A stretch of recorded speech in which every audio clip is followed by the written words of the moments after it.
अच्छा, आपकी अगर हम स्टोरी देखते हैं, माशाल्लाह आपका जो बिज़नेस है, नो डाउट आपने स्क्रैच से स्टार्ट किया और 2016 में जब आपने अपने बिज़नेस को इस्टेब्लिश करने की कोशिश की या स्टार्ट किया, उस वक्त आपने बिल्कुल बहुत छोटे लेवल से आपने स्टार्टअप लिया था अपना, बट आप बहुत डिटर्मिन थी। इवन कि एक वक्त वो आया कि आपने नेशन वाइड तो आपने यानी ये कि कराची, लाहौर, इस्लामाबाद में आपने एग्जीबिशंस की, आप यूके तक गई अपनी ब्रांड को लेकर। ये एक बहुत बड़ी मतलब 8 साल के अंदर आपकी एक अचीवमेंट है, 8-9 साल में जी, तकरीबन। अल्हम्दुलिल्लाह।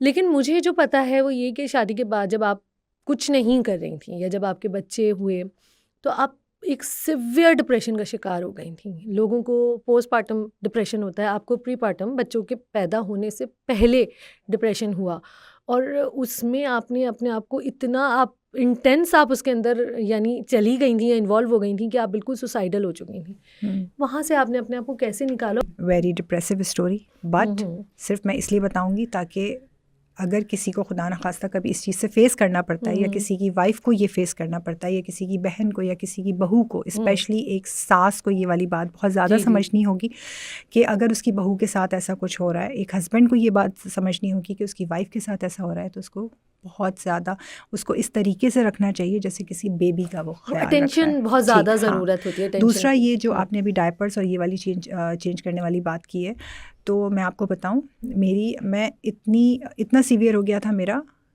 कि नो डायपर्स, मैं ना डायपर्स चेंज कर सकती थी ना मैं कुछ करती थी। अच्छा। मुझे मेरे इन लॉज की तरफ से बहुत अच्छा रहा था कि क्योंकि ज़ाहिर सी बात है उन लोगों के पास भी कोई ऑप्शन नहीं था, बच्चे उन्हीं को ही संभालने थे। सही। क्योंकि मेरा ये हाल था कि जब मैं अकेले में जब मुझे दिए जाते थे तो मेरा दिल चाहता था मैं उनको मार दूँ, सही। अपनी हाँ, हाँ, दोनों ऐसा ट्विंस को। होता है। जी।